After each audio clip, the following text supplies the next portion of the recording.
जैसा कि आप सभी जानते हैं कि बिहार बोर्ड के द्वारा 2021 बोर्ड परीक्षा के लिए आपके एग्जाम पैटर्न को बदलाव करते हुए अब आपके साइंस विषय में टोटल 80 ऑब्जेक्टिव प्रश्न पूछे जाएंगे। नए एग्जाम पैटर्न की जानकारी देने के लिए बिहार बोर्ड ने 2021 बोर्ड परीक्षा के लिए ऑफिशियल मॉडल पेपर जारी कर दिया है। तो आज की इस वीडियो में हम लोग आपके साइंस का जो ऑफिशियल मॉडल पेपर आया है क्लास 10th का, एक एक प्रश्न को लेकर समझने का प्रयास करेंगे। आप ध्यान से देख लीजिए, यहाँ पे लिखा गया बोर्ड परीक्षा के लिए 2021 के लिए बिहार बोर्ड के द्वारा साइंस का ऑफिशियल मॉडल पेपर जारी किया गया है। ये आप समझते हैं, यहाँ पे इंस्ट्रक्शन आप देख रहे हैं, ऑफिशियल इंस्ट्रक्शन, इसको भी आप चाहे तो पढ़ सकते हैं। यही इंस्ट्रक्शन आपको बोर्ड एग्जाम में भी सेम टू सेम मिलेगा। यहाँ से शुरू हो रहा है आपका सेक्शन ए ऑब्जेक्टिव टाइप प्रश्न। इसमें इंस्ट्रक्शन दिया जा रहा है कि 1 से 80 तक जो है वो आपके ऑब्जेक्टिव टाइप प्रश्न है। आपको जो मन करे स्वेच्छा से आप किसी भी 40 प्रश्न जो आपको आता है उसका आप जवाब दे सकते हैं, बाकी के 40 प्रश्न आप छोड़ सकते हैं। पहला नंबर प्रश्न देखिए, आपको दिखाई दे रहा है, कह रहा है किस दर्पण की फोकस दूरी ऋणात्मक होती है अर्थात कि निगेटिव होती है। तो इसका सही आंसर हो जाएगा ऑप्शन बी, अवतल दर्पण की फोकस दूरी निगेटिव होती है। ये आगे बढ़ेंगे, दूसरे नंबर प्रश्न की बात करेंगे। दूसरा नंबर प्रश्न कह रहा है दर्पण की फोकस दूरी और वक्रता त्रिज्या में क्या संबंध है। आप जानते हैं कि किसी भी दर्पण की वक्रता त्रिज्या का आधा होता है फोकस दूरी अर्थात कि F बराबर R/2, तो बी इसका सही आंसर हो जाएगा। तीसरे नंबर प्रश्न की बात करें तो कह रहा है सामान्य दृष्टि के लिए स्पष्ट दृष्टि की न्यूनतम दूरी क्या है। तो बिल्कुल आसान है, 25 सेंटीमीटर। सही आंसर होगा ऑप्शन बी। 4 नंबर प्रश्न की बात करें तो आपसे पूछा जा रहा है श्वेत प्रकाश का कौन सा रंग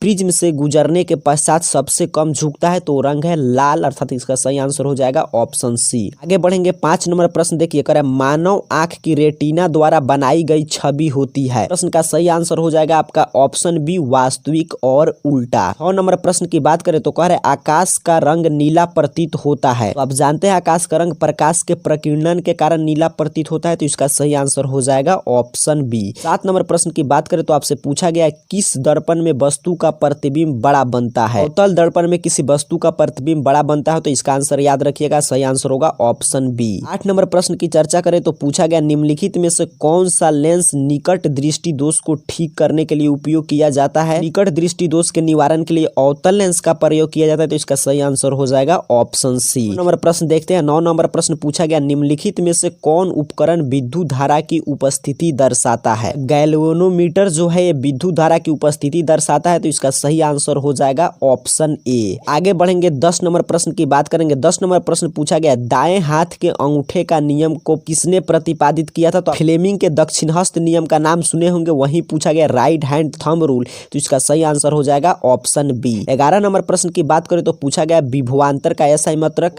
एसआई मात्रक वोल्ट होता है, चाहे विभव का पूछे या विभवांतर का। 12 नंबर प्रश्न की बात करें तो पूछा जा रहा है निम्नलिखित में किस संयोजन द्वारा प्रतिरोध का मान बढ़ता है। श्रेणी क्रम संयोजन के द्वारा जो है कृषि प्रतिरोध का मान बढ़ता है, तो इसका सही आंसर हो जाएगा ऑप्शन ए। 13 नंबर प्रश्न देखते हैं। 13 नंबर प्रश्न कह रहा है चुंबकीय बल रेखा की प्रकृति होती है कि प्रकृति काल्पनिक होती है, तो इसका सही आंसर हो जाएगा ऑप्शन ए। 14 नंबर प्रश्न है 1 किलोवाट घंटा किसके बराबर होता है। आपके बोर्ड परीक्षा के लिए भी महत्वपूर्ण है, तो 1 किलोवाट घंटा में आपके 3.6 गुने 10 के पावर 6 जूल होता है, तो इसका सही आंसर हो जाएगा ऑप्शन सी। 15 नंबर प्रश्न पूछा गया नवीकरणीय ऊर्जा का स्रोत क्या है। नवीकरणीय ऊर्जा का स्रोत सौर ऊर्जा है अर्थात कि सोलर एनर्जी, तो इसका सही आंसर हो जाएगा ऑप्शन बी। 16 नंबर प्रश्न कह रहा है कौन सा लेंस अपसारी लेंस भी कहा जाता है। उत्तल लेंस को अपसारी लेंस और उत्तल लेंस को अभिसारी लेंस के नाम से जानते हैं, तो इसका सही आंसर हो जाएगा ऑप्शन ए। 17 नंबर प्रश्न की बात करें तो पूछा गया प्रकाश का प्राथमिक वर्ण अर्थात प्राइमरी कलर ऑफ लाइट क्या है। तो लाल, नीला और हरा, इस तीनों को हम लोग प्राइमरी कलर ऑफ लाइट के नाम से जानते हैं, तो इसका सही आंसर हो जाएगा ऑप्शन डी। 18 नंबर प्रश्न कह रहा है निम्नलिखित में से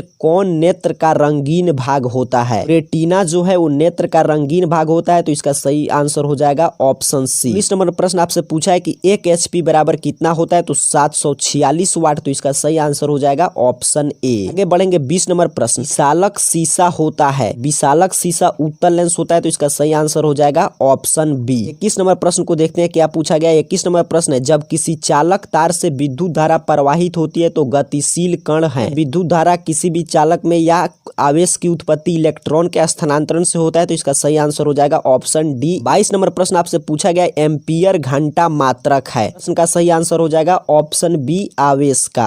आगे बढ़ेंगे, 23 नंबर प्रश्न कर रहा है निम्नलिखित में से कौन सा मात्रक वाट के बराबर है। तो जूल प्रति सेकंड वाट के बराबर है, तो इसका सही आंसर हो जाएगा ऑप्शन ए। 24 नंबर प्रश्न पूछा गया विद्युत धारा का मात्रक है? जानते हैं विद्युत धारा का मात्रक एम्पियर होता है, तो इसका सही आंसर हो जाएगा आपका ऑप्शन ए। आगे बढ़ेंगे 25 नंबर प्रश्न करें, ग्लोबल वार्मिंग के लिए उत्तरदायी गैस कौन है? ग्लोबल वार्मिंग के लिए उत्तरदायी गैस CO2 है, तो इसका सही आंसर हो जाएगा ऑप्शन सी। 26 नंबर प्रश्न की बात करें तो पूछा गया शरीर में भोजन का पचना किस प्रकार की अभिक्रिया है? अपचयन अभिक्रिया है, तो इसका सही आंसर हो जाएगा ऑप्शन डी। 23 नंबर प्रश्न है, कली चूना पर जब जल डाला जाता है तो अभिक्रिया होती है। इस अभिक्रिया को हम लोग एक्सोथर्मिक अर्थात कि ऊष्माक्षेपी के नाम से जानते हैं, तो इसका सही आंसर हो जाएगा ऑप्शन ए। 28 नंबर प्रश्न की बात करें तो कह रहा है निम्नलिखित में कौन सबसे अधिक क्रियाशील है? ऑप्शन के अनुसार Ag जो है सबसे ज्यादा रिएक्टिव है अर्थात कि अभिक्रियाशील है, तो इसका सही आंसर हो जाएगा ऑप्शन सी। 29 नंबर प्रश्न की बात करें तो पूछा गया चूना जल का रासायनिक सूत्र है। चूना जल का रासायनिक सूत्र CaOH2 होता है, तो ऑप्शन डी राइट आंसर हो जाएगा। नंबर प्रश्न की बात करें तो आपसे पूछ रहा है कोई विलयन लाल लिटमस को नीला कर देता है तो उसका pH मान होगा। कोई विलयन यदि लाल लिटमस को नीला करता है तो उसका pH मान आपके 7 से अधिक होगा। तो देखिए दो ऑप्शन दिखाई दे रहा है कि 11 और 10 दोनों 7 से अधिक है, तो इसका सही आंसर हो जाएगा ऑप्शन डी, ए और बी दोनों। 31 नंबर प्रश्न पूछा गया आपसे एल्काइन में कार्बन कार्बन के बीच कितने सहसंयोजक बंधक होते हैं? इस प्रश्न का सही आंसर होगा ऑप्शन सी, कितने होते हैं? 3। 30 नंबर प्रश्न की बात करें तो कह रहा है ग्लूकोज का मॉलिक्यूलर फार्मूला क्या है? आपसे मॉलिक्यूलर फार्मूला पूछा गया है ग्लूकोज का, इसका सही आंसर होगा ऑप्शन ए C6H12O6। 33 नंबर प्रश्न कह रहा है वसीय अम्लों के सोडियम लवण कहलाते हैं, साबुन कहलाते हैं, तो इसका सही आंसर हो जाएगा ऑप्शन ए। 34 नंबर प्रश्न है CHO अभिक्रियाशील मूलक को कहते हैं, तो इसे हम एल्डिहाइड कहते हैं, तो इसका सही आंसर हो जाएगा आपका ऑप्शन ए। 30 नंबर प्रश्न जो आपसे पूछा गया वो है कि आवर्त सारणी में किसी आवर्त में बाएं से दाएं जाने पर तत्वों की परमाणु त्रिज्या घटती है, तो इसका सही आंसर हो जाएगा ऑप्शन ए। 30 नंबर प्रश्न की बात करें तो पूछा गया निम्नलिखित तत्वों को उनके अधातु गुण के अनुसार बढ़ते क्रम में सजाएं। तो यहाँ पे ध्यान से देखिएगा, तो बढ़ते क्रम में जो है सबसे अच्छा सजाया गया ऑप्शन बी इसका करेक्ट आंसर हो जाएगा। पढ़ेंगे 37 नंबर प्रश्न जो आपसे पूछा गया वो है सिलिकॉन क्या है? सिलिकॉन उपधातु है, तो इसका सही आंसर हो जाएगा ऑप्शन सी। 38 नंबर प्रश्न की बात करें तो कह रहा है निम्नलिखित में कौन विद्युत धनात्मक तत्व है? सोडियम आप देख रहे हैं CN यही विद्युत धनात्मक तत्व है, तो इसका सही आंसर हो जाएगा ऑप्शन सी। 39 नंबर प्रश्न कह रहा है टिहरी बांध का निर्माण किस प्रदेश में किया गया है? 40 नंबर प्रश्न देखिए क्या पूछा गया निम्नलिखित में किस धातु को किरोसिन में डुबो कर रखते हैं? ये आपके सीधे बुक से प्रश्न है, इसका सही आंसर हो जाएगा ऑप्शन बी सोडियम को किरोसिन में डुबो कर रखते हैं। इस वीडियो में हम लोग इस 40 प्रश्न की ही चर्चा करते हैं। यदि आप इस वीडियो को लाइक करते हैं और नीचे कमेंट बॉक्स में बताते हैं कि आपको इनसे 40 प्रश्नों का भी उत्तर चाहिए, तो हम जल्द ही इसका भी आंसर की आपके लिए अपलोड करने का प्रयास करेंगे। तब तक के लिए आप सभी को बहुत बहुत धन्यवाद।